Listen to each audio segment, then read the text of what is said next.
How's everybody doing? Good. Good morning, everyone. I'm Vance Ginn. I'm Chief Economist at the Tax Policy Foundation, and it's a pleasure to be with all of you today to make liberty win, right? Woo! So we've got a lot of good things that I want to talk about today, but is there anyone here from Texas? Okay. All right. Good. Anyone from the Houston area? Okay, all right, cool. That's where I grew up, so it's good to be connected a little bit. But I was here last night. Some great speakers. Weren't there some great speakers last night?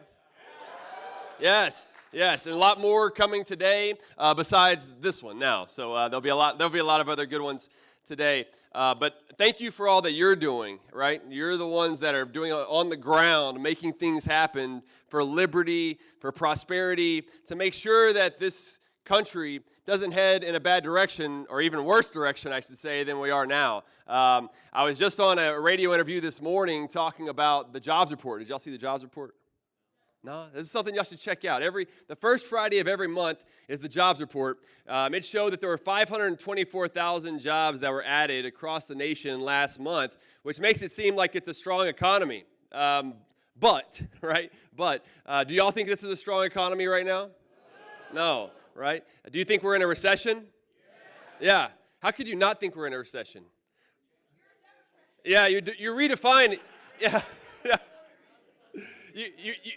There you go. You redefine whatever the recession is. And apparently the Biden administration, they can't figure out what day it is most of the time, much less, what's that? Okay. much less what a recession is. But historically speaking, y'all know, since 1950, every time that we've had two consecutive quarters of declining real economic output, what's it been called? A recession. We just had two negative quarters. The first quarter was down negative 1.6%. The second quarter was down negative 0.9%. So what should we call that? Sad but true. Sad but true, right? And at the same time, we have this recession going on. What's happening with inflation? It's up, right? It's up around 10% if you believe what the CPI, the Consumer Price Index, says. There are other measures, the Personal Consumption Expenditures Index, it has it closer to 7%. But regardless, if you look at the money supply growth, we're still over 10%. Over just last year, I think we're up 14%. There you go, I'm getting to that in the Fed, right? But that is where the inflation really comes from. They can talk about how much it comes from Congress. They can talk about how much it comes from gas prices, or what about this one? Putin's price hikes? Y'all heard about that? Or corporate greed? No, right? All of that is nonsense. It's a way to deflect from the reality of these bad policies that are being put in place. Okay? We had too much spending. We've had too much debt.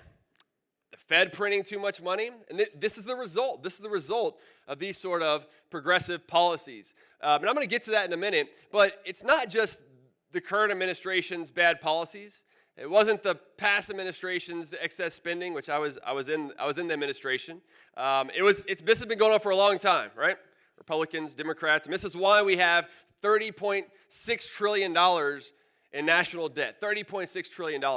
It's more than our entire economy by about 40%, measured by the real GDP, right? It's a massive amount of debt that's out there, and that's why the Fed is printing so much money. That's why we have high inflation, and it's a reason why the economy is stagnating and going in a recession like it is today. Not a good situation at all. And it all starts with ways to let people prosper. That's my hashtag. So one way to make sure that you're keeping up with the economy and what the real economy is doing, check me out on Twitter at Vance Ginn. Don't want to miss that. I also have a newsletter, vanceginn.substack.com. Anybody else have some Substacks? A few? All right. Check that out sometime. We need more people that are talking about these things, though.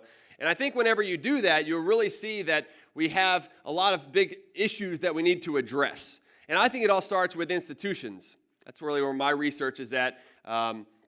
In talking about institutions, we think about Congress, the problems that are there, the Fed, the problems that are there. But also, if you think about the institutions of social institutions with the family and how the government too often becomes the head of the household, right? A lot of handouts that are out there. This is destroying the family in a lot of ways. You have economic institutions of capitalism and socialism and how we're too much, and this was being talked about last night too, which was good, that our economy in many places is more socialist than it is capitalist, right? If you think about healthcare, 60 cents of every dollar is spent by taxpayers, by the government. Education, 90 cents of every dollar is spent by who? Taxpayers. Don't say government, right? Government doesn't have any money. It just takes it from us to give to others. It's dominated by government. If you look at transportation, dominated by government. Time and again, these are more socialist sort of expansions that we've seen in the United States. We need to get back to real capitalism, real free enterprise to allow for prices to work. Some of my favorite economists, Ludwig von Mises, right?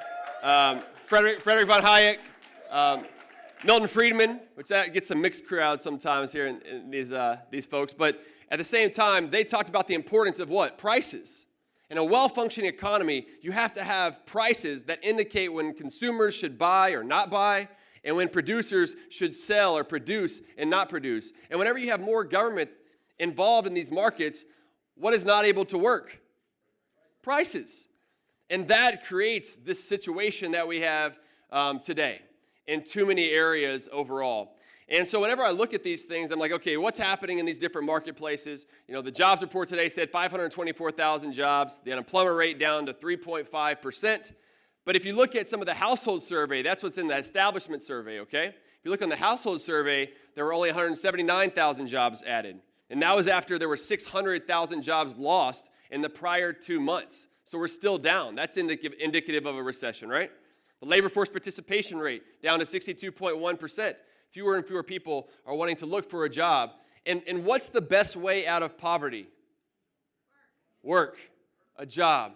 That's how you really let people prosper. We've got to make sure that we are trying to reduce barriers of government that are getting in our way, whether it's occupational licensing, right? That's too often getting in people's way. Whether that is going to be safety nets, right? All these entitlements that we supposedly have that are taking from people and then not going to the people that the programs are intended, but to waste, fraud, and abuse and other programs. If we're going to use this money for something, let's actually get it to go to the people that it's intended. I think we probably would argue that they shouldn't be there, because what do we want? We want a flourishing civil society, a robust economy, because we know and believe that will allow for us to make liberty win. Because ultimately what we need is the institutional framework of not just economics or politics or society as a community, but individuals. Individuals allow for more prosperity. Free us to do what's best. Free us to be able to be entrepreneurial and come up with new ideas, new innovations, and everything else. And think about it in your own life, right? You each have a lens that you see the world that gives you the institutional framework in your own mind of what you see today, right? You're all here right now because you want to learn. You're in college because you want to make money. You're trying to fight back from the system at the same time. But if you think about where you started, you got here somehow and gave you the lens to make it to where you're like, look, the best way to do that is for more liberty. I was born November 12, 1981 in South Houston, Texas, to a loving mother and father, right? Thank you. Yeah, I didn't have to clap for that, but that's okay. My parents divorced when I was 5, so I lived with my mom, right? My dad had epilepsy, so I saw him have thousands of seizures throughout his life, right? I went to private school, small private school from kindergarten to 2nd grade, public school, government schools, not public school. Where's Corey? Is Corey in here yet? And then 3rd grade to 6th grade, I went to government school. 7th grade through 12th grade, I went to homeschool. Those all gave me an institutional framework of how to see the world. You see what I'm saying? These lenses. Think about where you were, too. I started playing drums. Ron talked about that. When I was 16, I was in a hard rock band called Syndrome. And we were one of the top 5 rock bands in Houston. We played songs like, y'all know Tool and Korn and Deftones and stuff? All right, good. I used to dye my hair black with 10-gauge earrings in both ears, wear Jinko jeans. Y'all don't even know about Jinko jeans. But it was a little bit different than what you see today. But I was living the rock star life, which was not going in a good direction. Let me just leave it there, because I'll get in trouble. But there was a lot of things that were going on that were not good. I got in a really serious car accident, May 25th, 2002. We rolled 6 times, going 120. We got in a bad accident. I got life flighted to Herman Hospital in Houston. By the grace of God, I went home that night. And didn't have a lot of major injuries, but had bruises kind of all over. Laid in bed for about a month and prayed and thought about like where the direction of my life was going to go. And it sounds strange, but I really feel like my calling is to let people prosper. That's what I want to do. That's why I chose to be a first-generation college student and get a PhD in economics as a tool with which to allow for people to prosper more. Not all this moving levers and things like that, like Keynesian economists want to do. That's BS, right? What you really want to do is free up resources. Make sure that government is limited as possible so that the economy and people can flourish. There's not really an economy, right? It's all people. That's ultimately what it's about. Like, economics is really the study of human action and interaction within institutions, right? To satisfy our desires given scarce resources. If there wasn't scarcity, we wouldn't need to study economics, okay? But we also would have a lot of other problems that would come off because life is all about trade-offs and opportunity costs that go into all this. I did work in the Trump administration for about a year. That's about all I could take. But I was the chief economist for the Office of Management and Budget, to where my role was to come up with ways to reduce the budget. And in the president's last budget, there was $4.6 trillion in savings, right? By slowing the growth rate of spending, putting in some sort of fiscal rule. I mean, fiscal policy needs rules in place. Don't you agree? There's too much spending. Everywhere you go, they have to spend more money on this, more money on that. There has to be some sort of rules. And even with the $4.6 trillion in savings, which sounds good, we still didn't balance the budget until after 15 years. That's how screwed up the overall budget is in D.C., and it's even worse than that now. Then y'all know of a little thing called COVID. Remember that?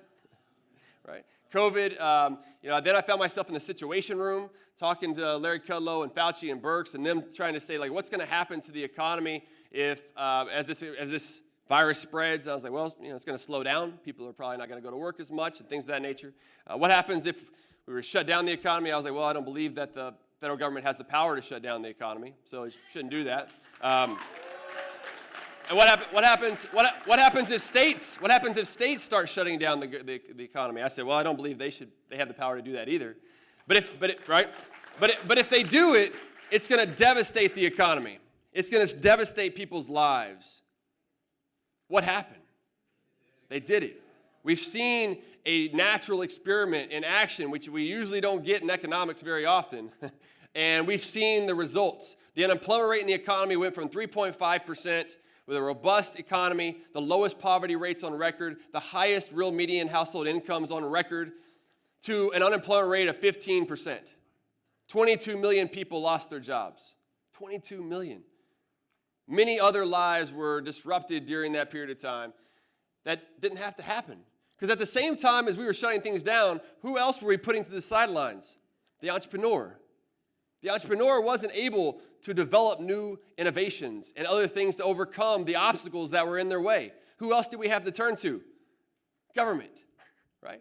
Operation Warp Speed, stuff like that. You know how much faster things would have been had we just left the economy open and left entrepreneurs able to do what they do best? We would have been in a much better situation overall.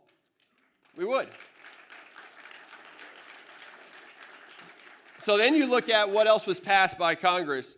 I know this timer says 1 minute and 30 seconds, but I think, did I have 25 minutes? Or am I done? All right, I'm going to keep going. Y'all just pull me. Let me know. But then during that time, there was the CARES Act. Y'all remember the CARES Act that was passed by Congress? It was about $2 trillion in new spending. And the idea was, let's send out checks to people, to everyone, whether you have income or not, whether you're working or not. Let's send out a whole bunch of checks. So that all added to the national debt. You were bailing out firms when we didn't have to with the Paycheck Protection Program and all the other nonsense. And now they're talking about how much waste and fraud and abuse. Imagine that was going to happen. There was another bill in December of 2020. That was another $1 trillion bill that basically replenished some of the funds that went to these businesses. It also sent out another round of checks. Did y'all get some of these checks? No. What? All right. And then early on in the Biden administration, in March 2021, there was another bill called ARPA, American Rescue Plan Act. Another $2 trillion bill. $2 trillion bill. And another round of checks. And if you remember back in the CARES Act, if you were on unemployment benefits, you didn't even have to look for work anymore. And they kept expanding that, saying that you could get $600 a week. That's $2,400 a month. I mean, this is a massive amount of money that was being flooded out into the system. And so over the course of time, there was another one, the infrastructure bill. That was another $1 trillion bill. Over just the last 2 years, there has been an increase in the national debt by $6 trillion. $6 trillion. It's a 20% increase in the national debt to the $30 trillion that we're at now. Just a massive amount. And then, so what could happen if you increase the debt? What are some things that you could do to resolve that? You could raise taxes. Did we raise taxes? No. Did you could cut government spending? Did we do that? No. You could let interest rates soar. Did we do that? No. What was the last? You could default, which kind of goes into the interest rates part. We didn't do that either, okay? So the fifth one, what did the Fed do? They print money. Print a lot of money, right? The balance sheet of the Federal Reserve went from $4 trillion to where it is today. Anybody know where it's at? Who said that? Exactly. Yeah, there you go. $9 trillion. $9 trillion. Most of that was government debt that they purchased. Some of it was mortgage-backed securities, some other nonsense that they're trying to influence particular markets. But about 2/3 of the overall $6 trillion in national debt just the last 2 years was purchased by the Fed, which increased the money supply throughout the economy dramatically. And then somehow these economists in the Biden administration, but not just in the Biden administration, talking heads as well, were like, you know what, this is transitory inflation. Y'all remember that? This is somehow going to be transitory inflation, meaning it's going to go up for a period of time and then it's going to come back down. Well, why do they believe that? Well, for one, they don't really know economics. They've been trained and brainwashed by Keynesian economics and other types of economics that's mostly studied and taught in graduate school, right? They're not taught the core principles of economics, like in Austrian economics. Talking about the interest rate, how the business cycle, right? The business cycle theory from Austrian economics, or how prices matter from Chicago economics. There's different ways of thinking about it than this big government philosophy that's out there. Well, they thought that it was going to be transitory because of supply chains, right? As soon as supply chains came back online, all this inflation would go away. Well, a lot of the supply chains are back online, and where is inflation now?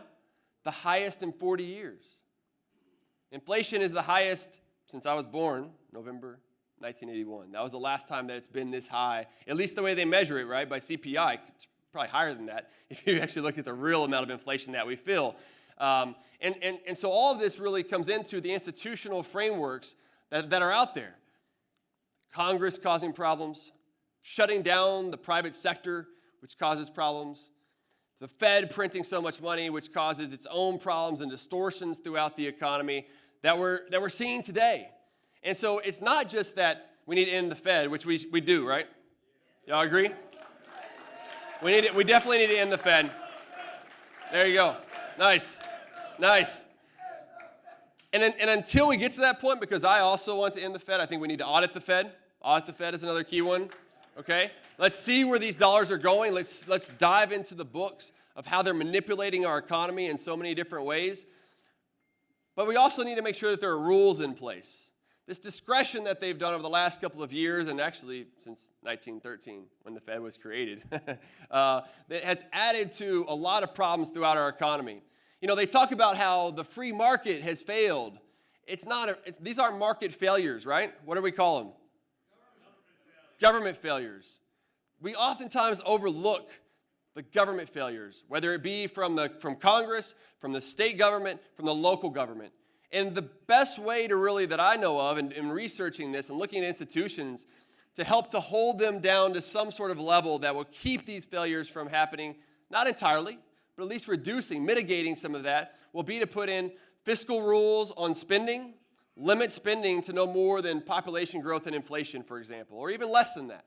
Put in some sort of rule, though, that's going to keep it from growing so fast and so frivolously. At the same time, for the Federal Reserve and monetary policy, there needs to be a rule in place, whether it be a money growth rule, like Friedman argued, there's a Taylor rule that's out there, something that will put a lid on their discretion and everything else that's out there. That's not going to solve all the problems, but I think we've got to start going somewhere in this kind of incremental approach. One of the things that I've learned over time, right, and I've been in Liberty Movement for a while and been thinking about this way for a long time, is, you know, whenever I wanted to get something done, I want it to be done right then. Any of you like that?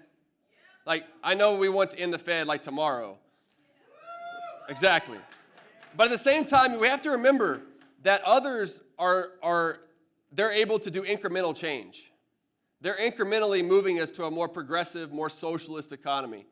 And unless we can figure out ways to incrementally move back, I'm not saying that's going to be the end goal at all, but think about how you can make incremental changes. I mean, that's one of the reasons why you're doing your block walking, right? And knocking on doors, getting new people elected like Ron, Representative Ron, right? To come in and start to make these changes. That allows for these incremental changes so that we can take things back. So we can make spending bad again. I wish we could do that. If y'all could all start tweeting about that, make spending bad again. Because if we can make spending bad again, that's going to put less ammunition for the Fed to print money. It would. If the government had no debt, what would the Fed use to print more money? In our fiat currency system, that's what they use to back and print money by buying bonds in the overall economy. So okay, gold standard. All right. I think the gold standard would be an improvement. I do. I worry a little bit about the government manipulating the price of gold, because they can do that. We used to have a gold and a bimetallic standard, gold and silver. So that way you can allow for some competition in the markets. Another thing to check out is what's called the free banking system. Y'all heard about the free banking system? Allow for banks, private institutions to issue their own currency and allow for competition such that the government can't control the prices of some of these commodities. Just something to think about, okay? But in each one of these overall institutions, we need to figure out how to control them, put them in their place, because they should be working for us, serving America, serving Americans. And too often we are serving them. We're having to pay higher amounts for gas, for putting food on the table, for everything else that's around us. We're running out of baby formula. I have an 8-year-old boy and a 4-year-old boy and a 4-month-old girl. These shortages for baby formula affected me personally, where it made it difficult to feed our child. These things start to become reality whenever you have these massive government problems and government institutions that are creating these distortions throughout the economy. And what my concern is right now is that we've only seen the first phase of this recession. At a time whenever you are all in college, going to be looking for jobs soon, really start thinking about this. Because if there's all these distortions that have been put in the economy, and there have been a lot by government failures, the market is going to correct. And as the market corrects and these markets clear, what you'll see is that you'll have production will slow down. We've already seen that, okay? You'll see that jobs will they'll start cutting hours. We're starting to see that. You'll start seeing that fewer people are going to be employed because the labor market is always a lagging indicator. So when I'm on the news here recently, they'll say, well, how come the labor market isn't contracting? How come there's not fewer jobs right now? And I say, well, contrary to what they want to believe, employers don't want to just go out and start firing people right away. That's not in their interest. That's not in their best interest, self-interest overall. So they try to find other ways. They reduce production and things like that first before they start to fire people, okay? And when that happens, that's why the labor market is always a lagging indicator in a recession. Just something to think about as you're going through this and people are asking you, how come the labor market's not contracting right now? It's a lagging indicator. It will. And as these corrections keep happening, we're going to see a deeper dive, a deeper recession overall. And so the last thing I would say is we have this new bill, right, called the Inflation Reduction Act. Y'all heard about this? Which it really should be called the Inflation Recession Act, because it's going to take us a deeper dive in a recession. It's going to raise taxes, and it's going to raise inflation. It's going to increase the national debt because they have so much increases in spending in the first 3 or 4 years, and all the tax hikes are later on. It's just like government. Do temporary things to make us look good early on, right, and then put all the bad stuff at the back. Apparently, Senator Sinema this morning said that she is interested now in passing the bill and voting for the bill, which likely means it will pass because they can do it out of reconciliation, which is bad news. This will again lead to more money the Fed will have to throw out there in the economy, raise the national debt, filibuster. There you go. Yeah. Well, with reconciliation, it's a little bit difficult to do, but they need to try to provide as many roadblocks as they can to get in this situation. And so I think with all of this, right, thinking about your own life, which I think it starts with first. Y'all is so important. Each one of you are so important to making a difference, to allowing for us to make liberty win, to let people prosper. Because that's the way we're going to have more prosperity, is each one of you do what's in your best interest, right? That's going to help people out around you. It doesn't mean you're self-interested. Doesn't mean you're selfish. That's what people like to say that we are. We're selfish. No, we're not selfish. It's just that we're going to do it in our own best interest, which is also going to benefit those around us as well. And as we do that, we can start taking over and allowing for more liberty in local governments, in state governments, and then the federal government. I've been doing that already with what I've been calling the responsible budgets. We're putting spending limits at the local and state levels and have the responsible American budget, where now I'm working with 10 other states to start reining in government spending. Government spending is the ultimate burden of government, right? It's not by how much it taxes, but by how much it spends. Because if you don't spend it, you can't regulate it. If you don't spend it, we can't fund the Federal Reserve. If you don't spend it, you see what I mean? The spending is the key part to all this to allow for us to rein in government so we can have more prosperity overall. So I thank you for your time today, and I'll be around throughout the day too if y'all do have questions. Thank you. So if I can just leave you with this, make spending bad again, let people prosper in the Fed. Thank y'all.